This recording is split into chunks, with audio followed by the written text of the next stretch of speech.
Hi అండి, ఈరోజు మనం గుమ్మడికాయల వడియాల ప్రిపరేషన్ చూసేద్దాం. మేము దీనికి 2 మీడియం సైజ్ బూడిద గుమ్మడికాయలు తీసుకున్నాం. చూపించినట్టు పైన లేయర్ మొత్తం పీల్ చేసేసుకోవాలి. పీల్ చేసేసుకొని వాష్ చేసుకున్నది ఇలా హాఫ్గా కట్ చేసుకుంటే మనకి పీసెస్ అనేవి ఈవెన్గా రావడానికి కోయటానికి ఈజీగా ఉంటుందని ఇలా అయితే స్టార్ట్ చేసాం.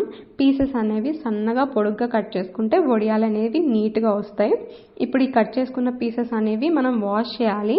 ఇక్కడ నేను క్లీనింగ్ ప్రాసెస్ అనేది మెన్షన్ చేయలేదు, వీడియో లెందీ అయిపోతుందని. కాకపోతే మీరు 3 times వాష్ చేసేసుకొని వాష్ చేసుకున్న గుమ్మడికాయ ముక్కల్లోకి తగినంత కల్లుప్పు వేసుకొని ఒకసారి బాగా మిక్స్ చేసేసుకోవాలి. ఇప్పుడు ఈ మిక్స్ చేసుకున్న గుమ్మడికాయ ముక్కలు ఏవైతే ఉన్నాయో ఒక కాటన్ క్లాత్ తీసుకొని బాగా టైట్గా కట్టేసుకోవాలి. ఎందుకంటే వాటర్ ఉంటే వడియాలు అనేవి పాడైపోతాయి కదా, పెట్టడానికి రాదు. ఆ వాటర్ మొత్తం డ్రైన్ అయిపోవాలన్నమాట. ఈ విధంగా టైట్గా కట్టేసుకొని దాని మీద వెయిట్స్ పెట్టాము. మేము ఒక 4-5 hours ఆల్మోస్ట్ ఓవర్ నైట్ అనుకోండి వెయిట్స్ పెట్టి అలా వదిలేసాము.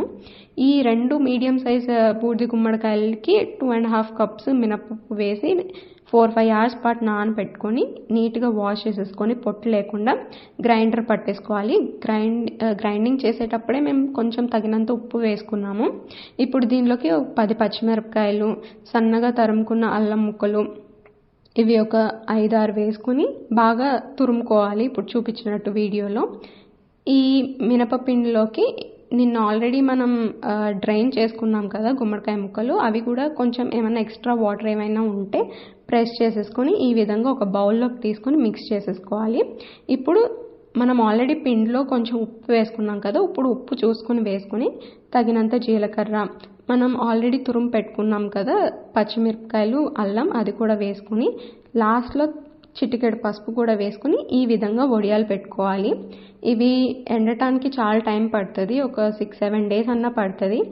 పెట్టేసుకున్నాక తిప్పుకుని ఇంకొకసారి ఒక 4-5 days పాటు ఎండబెట్టుకుంటే వడియాలు రెడీ అయిపోతాయి.